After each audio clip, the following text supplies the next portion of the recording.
Boa tarde a todos. Sou Danilo Zappalá, gerente de marketing da Informa Markets, e hoje eu vou conduzir o Informa Talks.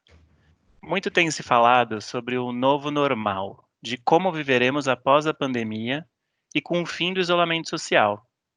O impacto como uma crise de proporções gigantescas como esta que estamos vivendo nos leva a olhar ainda com mais cuidado, carinho e atenção ao nosso cliente.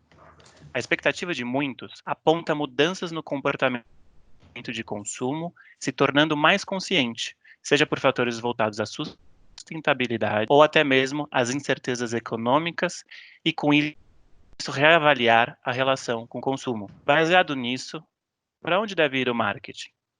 E para essa conversa, o episódio de hoje traz Araceli Silveira, vice-presidente de marketing da Informa Markets, e professor Edson Barbeiro, professor de estratégia e marketing estratégico do Procede, FIA, Programa de Capacitação da Empresa em Desenvolvimento da Fundação Instituto de Administração. Para começar, eu quero dar as boas-vindas ao professor e à Araceli. Obrigado por estarem conosco. E quero perguntar para a Araceli. Araceli, como se manter relevante num cenário como este? Bom, boa tarde a todos, boa tarde Danilo, professor, obrigado pelo convite, estou muito feliz de estar aqui nesse novo capítulo aí do Informa Talks. Queria aproveitar para agradecer a presença do professor Edson aqui conosco, também agradecer a FIA com essa parceria que a gente está tendo agora nas semanas aí da quarentena. Cada semana a gente traz um assunto relevante, né, e um professor da FIA que vem aqui nos dar uma aula sobre aquele assunto. Respondendo à tua pergunta, Danilo, essa questão da relevância no marketing, já há algum tempo tem muito a ver com a questão de você conhecer bem o seu cliente, né? Conhecer bem o consumidor. Você entender o que ele gosta, o que ele precisa, para onde estão indo os hábitos de consumo, quem são os influenciadores que na vida profissional ou na vida pessoal ele segue, né? Então, o conhecer o cliente sempre foi importante e agora mais do que nunca, né? Não se trata mais daquilo que a empresa quer comunicar para o cliente, se trata daquilo que o cliente quer saber, a informação que é relevante para ele, né? E nesse momento, isso se acentua ainda mais, uma vez que o universo da casa, do home office e a interação com as empresas, com as marcas, está ainda mais próxima do que nunca foi, né? Então, eu acho que é um pouco por aí. Bacana, perfeito, é isso mesmo. O digital aproximando as pessoas, né? A interação com cliente e empresa. E, professor, como você enxerga o futuro do marketing depois dessa pandemia? O que a gente pode esperar? Muito obrigado, viu, Danilo? Muito obrigado também a Araceli, muito obrigado à Informa Markets. Quer dizer, deixar uma palavra de agradecimento, de admiração à empresa e a esta iniciativa tão bacana de estabelecer uma conversa com a sociedade sobre temas tão relevantes, e a FIA fica muito orgulhosa de estar nessa parceria com vocês. Eu, particularmente, quero, então, poder, quem sabe, contribuir um pouquinho para esse diálogo que nós estamos estabelecendo com a sociedade, com as empresas. O fato é que as pandemias, as revoluções e as guerras são os principais modificadores, aceleradores do processo histórico. Quando elas ocorrem mudanças significativas na nossa sociedade como um todo, e em particular no campo do marketing. Assim, o que a gente tem visto é um processo de aceleração. Digamos assim que as sementes têm virado árvores, têm virado plantas maiores. Aquilo que estava presente, mas era presente de maneira menos significativa, que a gente não podia olhar com tanta atenção, quem sabe até pudéssemos virar os olhos. Hoje não podemos mais, temos que ter total atenção. Então, o processo da virtualização é o primeiro deles, não é isso? O processo da virtualização da relação com clientes, com a relação entre nós, trabalhadores, por meio, por exemplo, do trabalho remoto. Isso não é uma coisa da pandemia, mas a pandemia fez uma aceleração, chego a dizer talvez de 10 anos, alguma coisa dessa natureza. Isto é, acho que a gente está vivendo hoje uma transformação digital que viveríamos talvez em 2030, alguma coisa desse tipo, mas já estamos vivendo no dia de hoje. Uma aceleração, então, dos produtos tecnológicos, dessa relação virtual e assim por diante. Mas não há só modificações tecnológicas, assim, há modificações também nos aspectos comportamentais. Isto é muito difícil a gente, inclusive, desassociar as duas coisas. Há mudanças no que diz respeito ao comportamento do consumidor.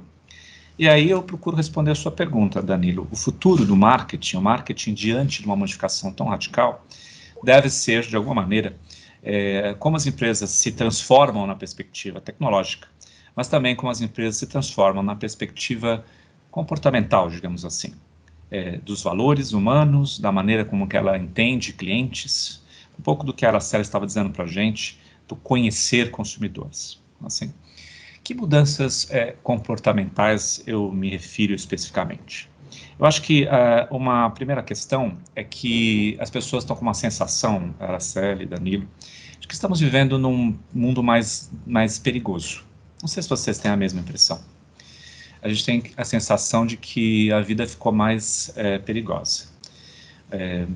Estamos passando pelo medo da morte.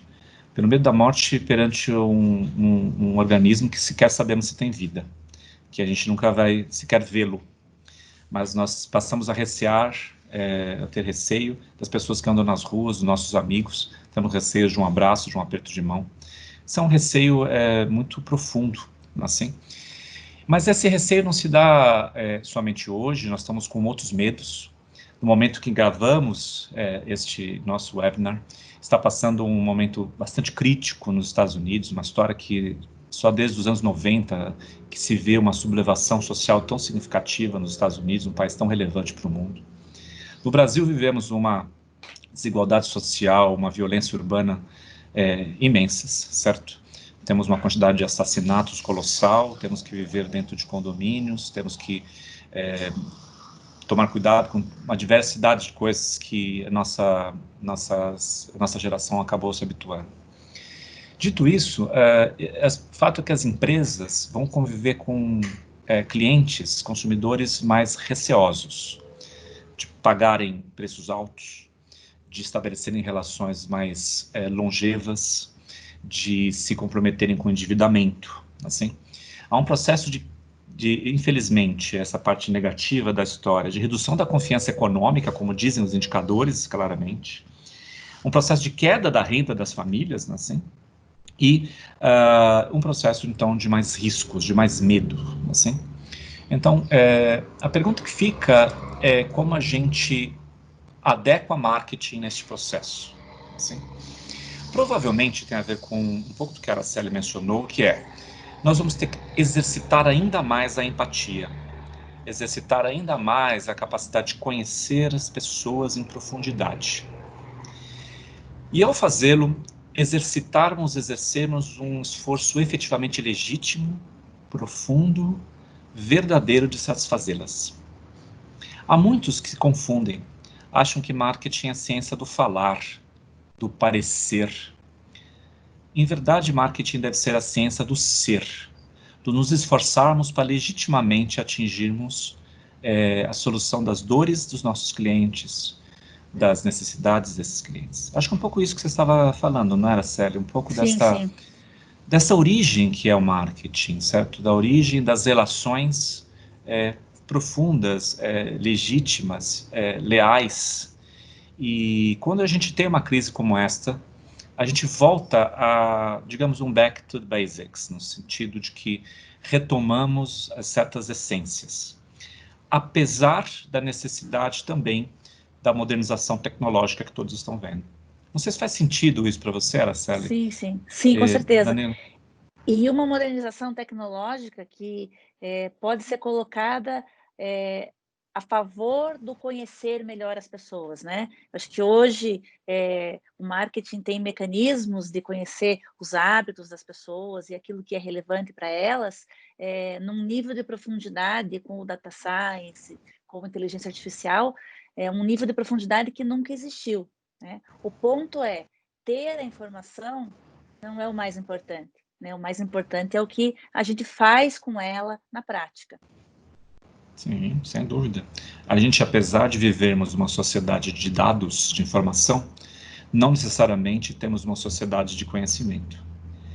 Uma empresa repleta de dados não é uma empresa necessariamente inteligente. A inteligência passará pela transformação dessa informação, num conhecimento útil, aplicado, ético, de valor, que melhora o conforto das pessoas, que aprimoram a vida humana. Então, isso passará sempre pelo cérebro humano. E eu acredito nisso, pelo menos. Que a gente, nesse aspecto, não será substituído pelos robôs, né? Tomara que não, né? Tomara não, com que certeza não. Com certeza não. Bom, nós que trabalhamos no setor de eventos, né? Torcemos para que realmente isso nunca venha a acontecer. Agora, uma coisa que eu tenho me perguntado muito, professor Edson, é o quanto essas mudanças que a gente está registrando hoje, como você falou, no comportamento das pessoas, nas relações de consumo, nas relações entre as pessoas, né? Porque, de fato, essa coisa de você ter medo de chegar perto das pessoas, você ter se encapsulado de alguma maneira na sua casa, isso tudo tem acontecido. Mas o que eu tenho me perguntado é, isso é duradouro? Esses comportamentos, esse novo modo de ser, vai permanecer pós-epidemia ou é um momento muito específico onde a gente vê a mudança, mas que todas essas sensações novas vão ser logo esquecidas para se voltar para um normal como ele era conhecido antes? Olha, Araceli, primeiro que eu quero fazer uma palavra de humildade e sempre dizer que a gente faz uma análise a partir dos nossos próprios pontos de vista, que a gente não é necessariamente dono das projeções de futuro, né? Tanta gente está querendo ser possuidor do recado do novo normal, né? Eu quero apenas dizer com humildade que eu quero enriquecer o diálogo, nada mais do que isso. E na minha interpretação desse enriquecimento do diálogo, eu acho que haverá uma mistura de efeitos. Assim, as crises provocam, em geral, não sinais homogêneos, mas sinais heterogêneos. Elas provocam um aumento da complexidade, não da simplicidade. Então, evidente que veremos maior virtualização das relações, porque as pessoas, ao experimentarem esse grau de virtualização, deverão buscar esses caminhos. Eu vejo na educação, como eu estou tão posicionado, evidente que as universidades terão de aumentar o nível de presença digital e perceber a maravilha que podermos usar essas tecnologias, poder trocarmos dela. Ela tem elementos de democracia, elas têm elementos de facilidade de acesso, de rapidez, etc., que é uma coisa incrível. Esse espaço que agora estamos, cada um em suas casas, e toda a nossa audiência também, possivelmente, em suas residências. Agora, nem tanto a mar, nem tanto a terra. Olhando a natureza humana, a gente vai perceber que a natureza humana é uma natureza de contato. A gente precisa do abraço, a gente precisa da presença física, do olhar, da linguagem não verbal, que tanto se falou, enfim, do body language, não é isso? Por exemplo, na força de vendas, no atendimento ao cliente, no poder do olhar.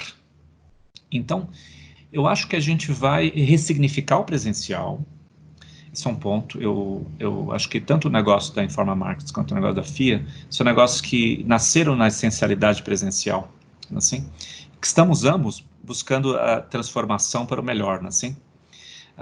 Até onde eu sei, a excelente Informa Markets se reposiciona como uma plataforma de relacionamentos, assim como a FIA se posiciona numa plataforma de aprendizagem, em que as pessoas podem evoluir e aprender. Eu fico pensando que a próxima vez que eu for entrar numa sala de aula e, se de alguma maneira eu for comido pela vontade de abrir um PowerPoint e dizer quais são os 4 P's de marketing, Nossa.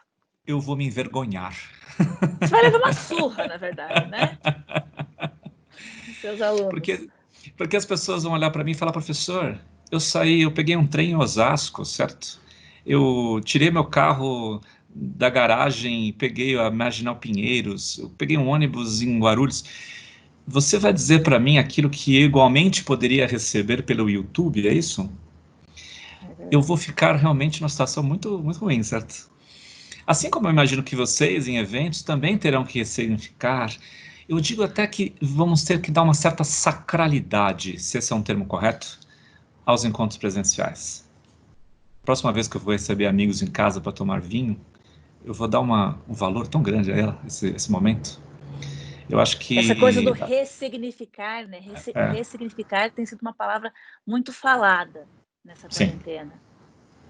E eu quero particularmente dizer sobre... Nós vamos voltar a ter encontros presenciais, é claro que vamos. Nós estamos agora num momento de hiperfoco. O hiperfoco significa todo mundo fala da pandemia, certo? E é evidente que a pandemia provocará mudanças. Mas ela também se alterará. Em algum momento chegará a vacina. Estou falando com um pouco de torcida, certo? Um misto de fé, né? Um pouco de fé. Minha torcida pelos cientistas, né? Isso. Aqui em casa é uma bandeira de cientistas, todos aqui torcendo pelos cientistas. Mas eu acho que após o hiperfoco, a gente voltará a elementos da nossa natureza cotidiana, sim.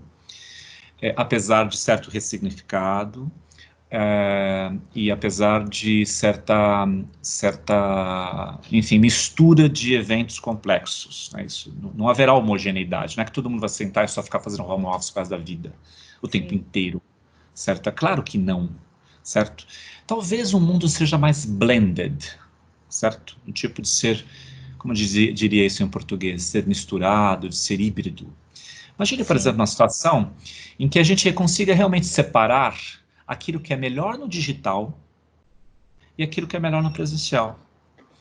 Porque há coisas que são muito boas no digital. Se é para transmitir um conteúdo em que as pessoas são muito bem sentadas em seus sofás, com, por exemplo, num dia frio como hoje, com bonitas pantufas, certo? Ou se é momento de a gente fazer uma reunião no escritório e colocarmos post-its nas lousas, certo? E olharmos uns para os outros, assim, e é necessário que a gente veja o bom dos dois lados, com um olhar maduro daquele que consegue ver as perspectivas diferentes. Na Informa nós temos, desculpa interrompê-lo, na Informa Imagina. Nós temos discutido muito essa questão, né, presencial, digital, muito como coisas complementares, é isso que você falou. Eu acho que na educação, na área de eventos, várias áreas, né, especialmente as áreas relacionadas a serviços, mas não só essas áreas, você vai ter cada vez mais uma complementaridade, que de alguma maneira é isso que você falou, né? Você pega o melhor de uma coisa, você pega o melhor de outra, e faz a gente tem falado uma jornada mais completa, né? Que não vai deixar de haver a necessidade do presencial. Me parece muito claro, né, nesses últimos dias agora que a gente tem observado em algumas cidades, a abertura do comércio, né, uma flexibilização da quarentena.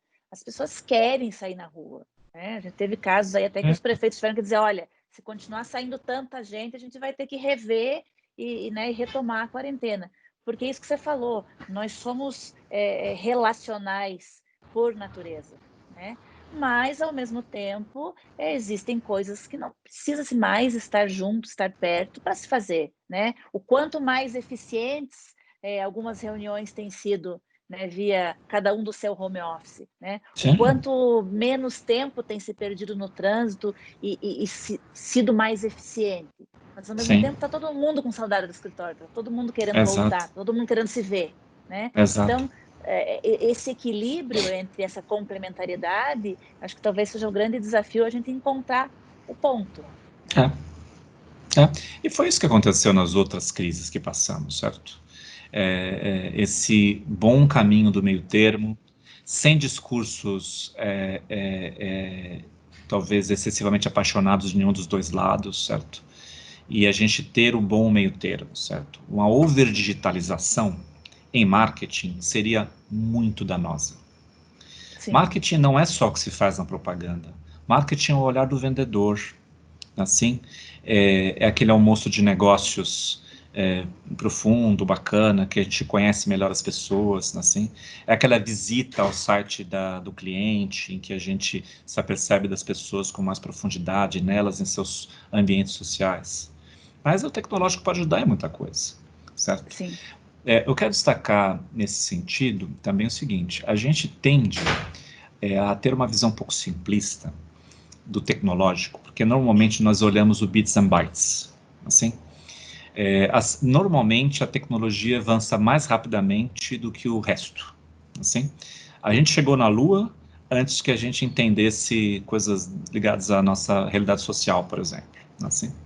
Então, acho que a empresa migrar para o digital, ela não pode esquecer de que ela, ao migrar para o digital, está fazendo os seguintes movimentos. Ela está migrando para um movimento de maior nível de concorrência, porque as barreiras de entrada no virtual são mais baixas. Sim. A maior parte do mundo digital é um mundo em que os clientes se predispõem a pagar menos, na maior parte das circunstâncias. Não todas, mas a maior parte. Quer dizer, eu quero pagar menos pelo livro digital, eu quero pagar menos pelo EAD, eu quero pagar menos pela telemedicina. Uma série de circunstâncias de natureza econômica. Até porque, assim, quem de nós numa loja de varejo não chegou na loja física e disse que a loja virtual era mais barata?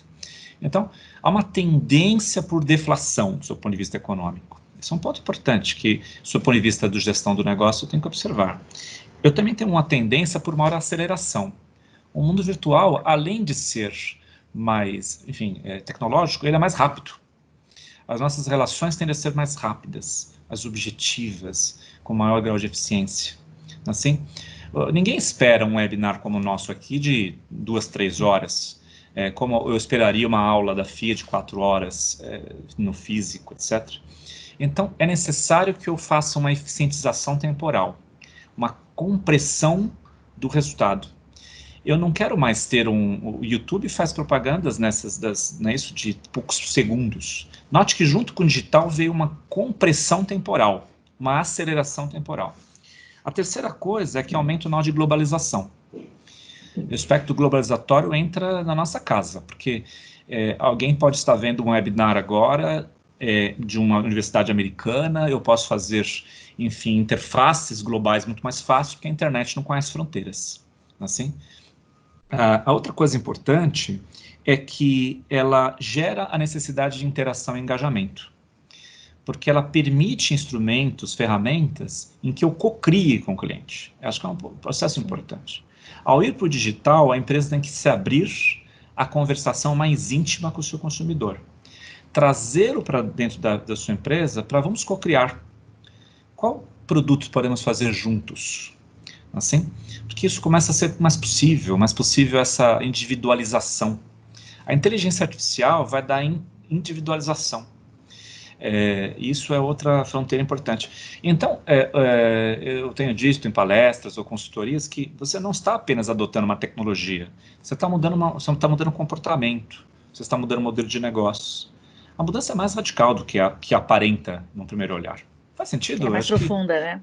Eu acho que quando a Informa faz um movimento para plataformas de relacionamento, eu tenho a impressão de que isso é realidade também, né? Um movimento de completude, um movimento de... No fundo, a essência do que fazemos é relacionamentos. Assim? Exatamente, isso é uma coisa que nós temos falado muito internamente, quer dizer, quando a gente pensa, por exemplo, em uma virtualização de evento, nós não estamos pensando em replicar a experiência do físico, né? Não se trata de você criar um programa, por exemplo, onde você tem estandes virtuais e um bonequinho que anda entre os... Não, né? Se trata de recriar a essência do que é uma feira, né? A essência do relacionamento de negócios, do networking, do conteúdo, né? Numa outra forma, mas preservando a essência. E eu queria aproveitar esse seu gancho para fazer uma pergunta relacionada um pouco a planejamento estratégico, né? Eu sei que é uma área que você domina bem. Fizemos, né? E aí pensando genericamente, uma empresa de serviços, uma indústria, enfim, fez o seu planejamento estratégico, né? O seu 3-year plan, né? Para os próximos anos, o seu planejamento estratégico no final do ano passado para 2020. E o mundo mudou, veio o Covid, né? Todos os números tiveram que ser repensados, todos os horizontes mudaram, e hoje nós temos uma situação em que as empresas, mesmo aquelas mais bem organizadas em termos de planejamento, quase que podem jogar no lixo uma parte do que tinha sido feito anteriormente, né? Então eu queria lhe perguntar, nesse cenário, quais são os aspectos do planejamento estratégico que devem ser revistos mais rapidamente, na sua opinião, né? E quais conceitos prévios que eram muito, quase que um consenso geral dos planejamentos estratégicos, que são premissas que não valem mais agora. Então, são, na verdade, duas perguntas, né? Quer dizer, o que eu revejo primeiro, porque eu tenho que dar essa resposta, né? E eu tenho que voltar a vender, voltar a faturar, e que conceitos talvez mais antigos que eu usava como empresa e que eu tenho que abandonar e rever. Sabe, Araceli, eu estou gostando tanto dessa conversa que eu estou quase abrindo uma garrafa de vinho. Mas eu acho que não seria... muito cedo ainda. Mas eu diria o seguinte, eu acho que é um dos temas muito mais importantes. Eu acho que já estávamos num processo de aceleração da incerteza. Como eu disse, a pandemia transformou a semente em árvore. Falávamos no mundo VUCA já antes da pandemia. Falávamos da complexidade dos mercados já antes da pandemia. O que aconteceu foi, o que era já grande se tornou absolutamente gigantesco, assim, na perspectiva das modificações dos negócios. Portanto, o que eu tenho a dizer sobre essa sua pergunta é a seguinte: a gente tem que transformar quebra-cabeças em Legos. Quebra-cabeças é um brinquedo de criança? Bom, então de criança tem uns bem adultos, né? Que refere-se a cenas muito fixas, cujas peças são inflexíveis, e a serem colocadas precisamente nas posições em que elas sempre estão ali, certo? A peça 32 na posição 32. Não me faça diferente, por favor. Não tem como, nem que você tente, né? Não tem como no G70, mas era um planejamento estratégico que era adequado a um universo cujas premissas eram sabidas, cujo mercado era mais estático e estável. Olha, faz tempo que acabou já isso, tá? O Lego, entretanto, é o aspecto da adaptação, da criatividade, daquilo que o pessoal da teoria de empreendedorismo chama de effectuation, de eu estar sempre o tempo inteiro remodelando a estratégia de modo mais ágil. Então eu tenho que tirar a palavra planejamento e colocar a palavra pensamento estratégico. Porque nenhum planejamento vai ser fixo o bastante para não ser repensado. Não há como. Vivemos num mundo da transformação. Vivemos num mundo do pensamento sistêmico, não do pensamento linear. Então a gente tem que fazer um reskilling dos nossos executivos. E a gente tem falado muito disso na FIA, de que é essa remodelagem do pensar. O principal instrumento vai ser esse nosso pensar, não o planejamento. É claro que vai ser necessário uma hora ou outra colocar metas, etc. Não estou dizendo que não. Mas ele tem que ser talvez mais simplificado, mais adaptativo, com conversas mais ágeis, mais cotidianas, o tempo todo, mais contínuas. Eu tenho que sair do planejamento. Tentar errar rápido, ver que errou e tentar uma outra coisa. Tem elementos mais experimentais, não tenho dúvida. É claro que essa realidade depende muito dos cenários, dos setores. Existem setores mais estáveis, setores de infraestrutura, óleo e gás, etc., certo? Para o qual eu já trabalhei, ou setores muito turbulentos. Cada executivo tem que pensar dentro do seu contexto. A administração não é medicina. Pulmão do brasileiro é igual ao pulmão do chinês, certo? Agora, empresa é contexto. Quando o cidadão precisa entender o contexto dele. Assim, ele vai precisar fazer leituras adaptativas de contexto. Então, essa é uma grandeza. A outra é que ele vai ter que se abrir. Não tem jeito mais de fechar. Porque as estratégias, durante muito tempo, foram fechadas. Fecha as portas, vamos conversar aqui nós 5 sobre qual a estratégia da empresa XPTO. Para os próximos 3 anos, às vezes. Os próximos 3 anos, certo? Então, combinamos com os chineses, com os russos, etc., como uma piada que se falava antigamente, certo? O que a gente precisa se abrir? Se abrir para quem? Para os stakeholders. Eu acho que houve um manifesto dos CEOs do Fórum Econômico Mundial recente, que fez um manifesto apontando para que a finalidade última das empresas fosse uma finalidade para todos esses grupos de stakeholders. Ninguém vai fazer estratégia mais sem fazer essa articulação, sem esse diálogo, sem essa colaboração. Então, é mais flexível, mais aberto e mais colaborativo. Na maior parte das vezes, mas entenda o seu contexto. tudo está se repensando. Eu adorei a sua figura de linguagem do quebra-cabeça e do Lego. Eu já vou avisar que eu vou copiar. É uma Por coisa favor. que eu vou falar sempre, porque realmente é uma representação né, muito concreta do que nós temos hoje. Quer dizer, nada fixo, nada num único lugar e com uma única possibilidade de funcionamento, mas tudo adaptável, né? E o Lego também tem uma outra característica. Eu sei porque as minhas filhas têm todos os Legos do planeta. Assim, eu tenho Legos em casa, né? Meu filho também. Que é a questão das peças poderem, ora, ser uma parede da casa, ora se transformarem numa roda do carro, ora se transformarem numa planta, né? Essa adaptabilidade das empresas, e isso é uma coisa que a gente discute muito relacionado ao profissional de marketing, né? A gente costuma dizer que se você pegar o que faz um profissional de marketing, né, e o que faz hoje e o que fazia 1 ano atrás ou 2 anos atrás, mudou completamente, né? Quem não foi adaptável ficou para trás, ficou no caminho. Sim. Então, essa sua figura de linguagem do Lego também tem muito isso, né? Não só tudo é móvel, mas como as suas funções dentro daquele organismo também são variáveis, né? Eu queria fazer uma última pergunta antes de repassar para o Danilo, Claro. para ver se o Danilo tem alguma pergunta também, que diz respeito à questão do propósito, né? Muito tem se falado dessa questão da responsabilidade social, do respeito às minorias, né? A gente vê agora, né, pelo mundo aí todas essas manifestações relacionadas à questão do racismo e o quanto as pessoas não toleram mais esse tipo de coisa. E tudo isso, de alguma forma, tem a ver com a questão do propósito, né? A gente percebe isso, por exemplo, nas equipes dentro das empresas, né?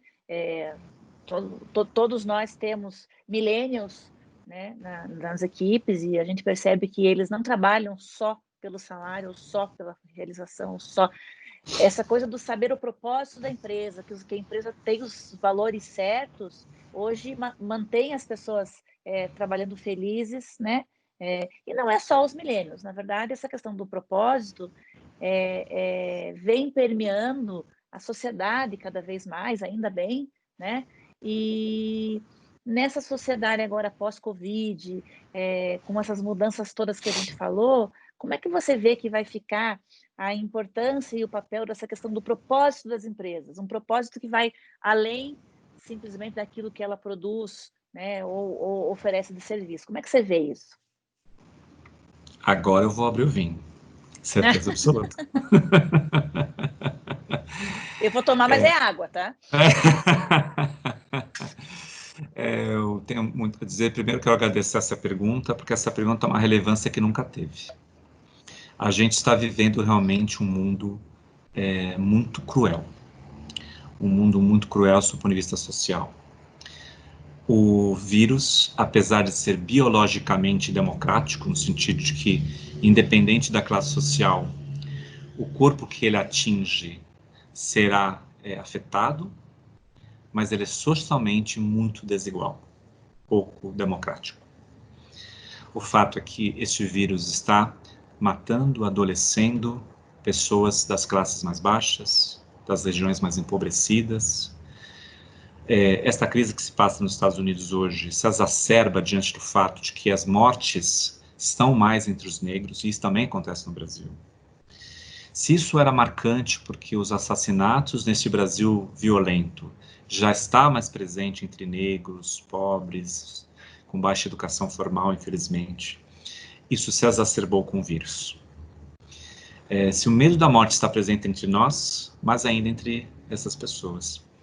E também elas são afetadas pelo aspecto econômico, porque são mais vulneráveis economicamente. Eu vou dizer o que eu espero, sabe, Araceli, Danilo?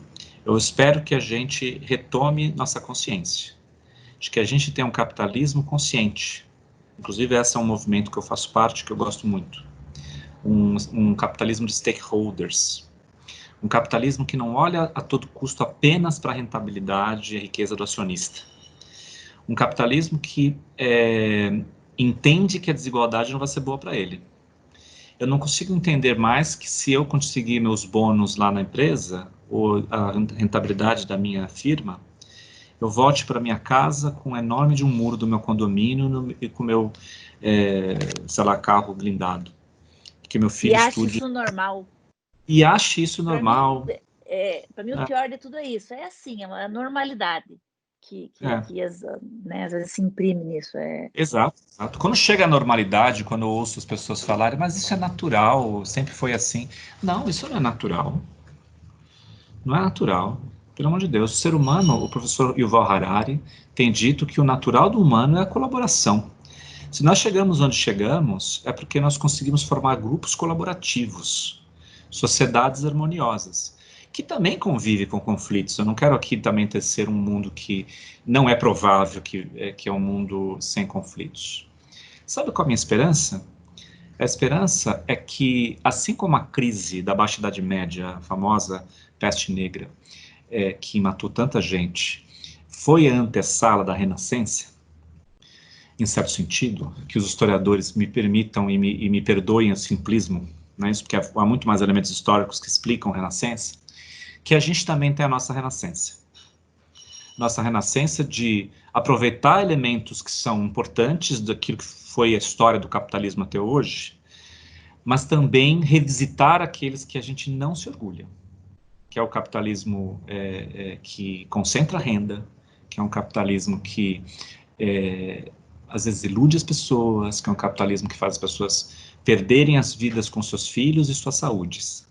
Não é isso? Que destrói o meio ambiente. Que destrói o meio ambiente, que acaba com a nossa própria casa, que é nosso planeta Terra. Eu não estou dizendo que eu estou prevendo que aconteça isso, porque eu ainda estou muito num cenário, ainda na minha mente, né, entre um conflito entre o pessimismo e o otimismo, no sentido de prever o que vai acontecer, mas eu quero dizer com a insensatez de quem quer um pouco de crença de que nós podemos ter a nossa renascença, no sentido dessa renovação do capitalismo, sem revisitar tentativas de centralização estatal, que não é esta a proposta que eu estou fazendo em nenhuma hipótese, mas de que as empresas, no âmbito da liberalidade das suas decisões, tomem consciência do impacto que causam. E eu espero que seja assim. Ou seja, essa questão do propósito, na sua expectativa barra previsão, tomaria um lugar cada vez mais central mesmo nas decisões. Eu espero que sim. Esperamos que seja assim mesmo. Espero que sim. Danilo, eu vou devolver para você. Queria agradecer. Professor, foi um prazer conversar. Pena que o nosso tempo é limitado, mas claro, quem sabe a próxima a gente marca depois das 6 e inclui aí esse elemento do vinho que ficou faltando hoje num dia frio, né? Sabe que eu posso falar hoje? Sabe que eu posso fazer só uma finalização de 10 segundos? Por favor. Eu comecei a minha fala, e ela veio muito ao encontro do que a Aracy falou, a Araceli falou muito bem, que é a questão do perigo e do risco. Todos nós estamos vivendo num mundo mais amedrontador, mais arriscado. Mas a Florence Nightingale, a importante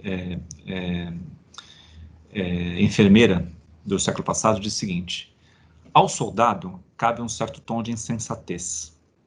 Imagine você numa fronteira de batalha, olhando o inimigo e falando, não é para trás que é para ir para frente. Apesar do perigo. Então, aos pessimistas, cabe a precisão da análise.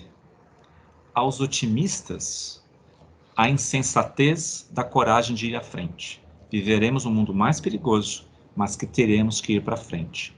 Com os propósitos sociais que a Araceli colocou também no final. Me orgulho estar aqui com vocês na Informa Markets. Muito obrigado, viu, Danilo? Obrigado. Obrigada a você.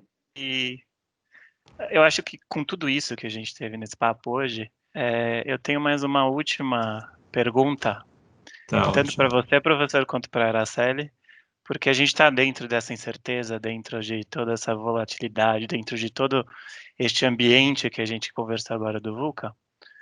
Para um professor, qual a principal característica que você enxerga hoje, que você falaria para os seus alunos, que um profissional de marketing tem que ter dentro deste cenário? ainda neste momento? E a Araceli, eu também vou fazer essa pergunta para você. Então, professor... Eu deixo o professor responder primeiro. Eu acho que o profissional hoje vive num mundo complexo. É sempre difícil responder uma competência só. Mas me permita ser direto. Acho que vou colocar duas. Uma é a competência da adaptabilidade, já mencionada pela Araceli antes. E no caso em específico do profissional de marketing, eu diria que ele precisa lapidar suas competências analíticas de matemática. No Brasil, a gente tem historicamente que o profissional de marketing é um cidadão que fugiu da escola da matemática, né? Vamos ser críticos, mas honestos. Assim, não estou dizendo que acontece com todos. Mas cada vez mais ele vai viver um mundo que ele vai ter que incorporar estatística e capacidade de data analysis, não é isso? Então, acho que é importante ele ter adaptabilidade e capacidade analítica matemática. Excelente. Minha resposta vai um pouco na linha do que o professor falou. Eu acho que não só o profissional de marketing, mas especialmente o profissional de marketing, ele tem que ter o coração aberto para enfrentar novos desafios, não ter medo de se reinventar diariamente, se for necessário, né?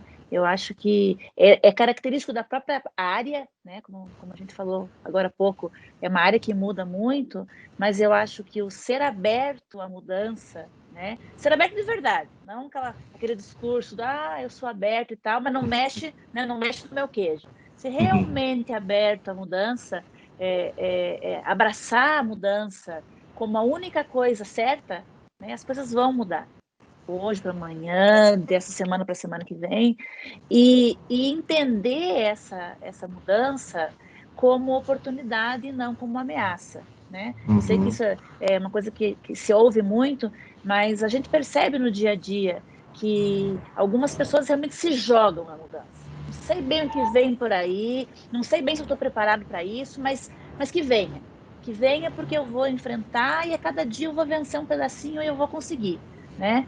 Eu acho que essas pessoas, esses profissionais de marketing, que estão mais preocupados, não com o que já sabem, mas o que ainda precisam saber, né? Esses são os mais essenciais dentro de uma empresa. Ótimo, excelente. Então, eu queria agradecer a Araceli e ao professor Edson. Muito obrigado pela participação e pelos insights. E gostaria de agradecer também a todos que nos acompanharam até aqui e dizer que semana que vem tem mais um episódio de InformaTalks. Aproveite para seguir também as nossas redes sociais, @InformaMarketsBrasil com Z. Obrigado. Obrigada a você, Danilo. Foi um prazer.